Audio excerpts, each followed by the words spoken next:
দীপিকা পাডুকোন আর রণবীর সিংয়ের মেয়ে দুয়া পাডুকোন ১ বছরের হয়ে গেল। তার জন্মদিন পালন করা হলো ঘরোয়াভাবে।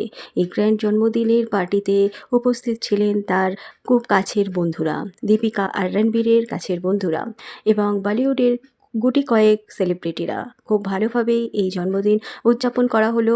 কেক কাটা হলো, যে কেকটা দীপিকা পাডুকোন নিজের হাতে বানিয়েছিলেন এবং সোশ্যাল মিডিয়ায় পোস্ট করেছিলেন। এই কেকটির ছবি প্রত্যেকটা মানুষের মনকে নাড়িয়ে দিয়েছিল।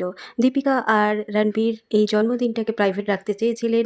বিশেষ করে মিডিয়াকে ঢুকতে দেওয়া হয়নি এই জন্মদিনের পার্টিতে। আমরা সাধারণত দেখে থাকি বলিউডের বিভিন্ন সেলিব্রিটিরা যখন তাদের বাচ্চাদের জন্মদিন পালন করেন, তার গ্র্যান্ডভাবে সেলিব্রেট করেন, সেখানে মিডিয়া থাকে, সেখানে বলিউডের বিভিন্ন অ্যাক্ট্রেসরা থাকে, বিভিন্ন সেলিব্রিটিরা থাকে, ধুমধাম করে অনুষ্ঠান করা হয় এই জন্মদিন। কিন্তু দীপিকা আর রণবীর দুজনে অন্য আন্দাজে এই জন্মদিন সেলিব্রেট করলেন, ঘরোয়াভাবে একেবারে ফ্যামিলির মধ্যেই এটা পালন করলেন এবং তাদের খুব কাছের বন্ধুদের তারা নিমন্ত্রণ জানালেন। দীপিকা রণবীর তাদের মেয়ের ছবিও প্রাইভেট রাখতে চেষ্টা করেছেন, তাই তারা কোনো মিডিয়াকে এখানে ঢুকতে দেননি এবং তাদের পিকচারও ক্লিক করতে দেননি।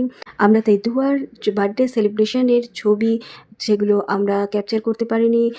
একমাত্র দীপিকা যে ছবিগুলো শেয়ার করেছেন সেই ছবিগুলো আমরা দেখিয়েছি। সোশ্যাল মিডিয়ায় ভীষণভাবে ভাইরাল হয়েছে।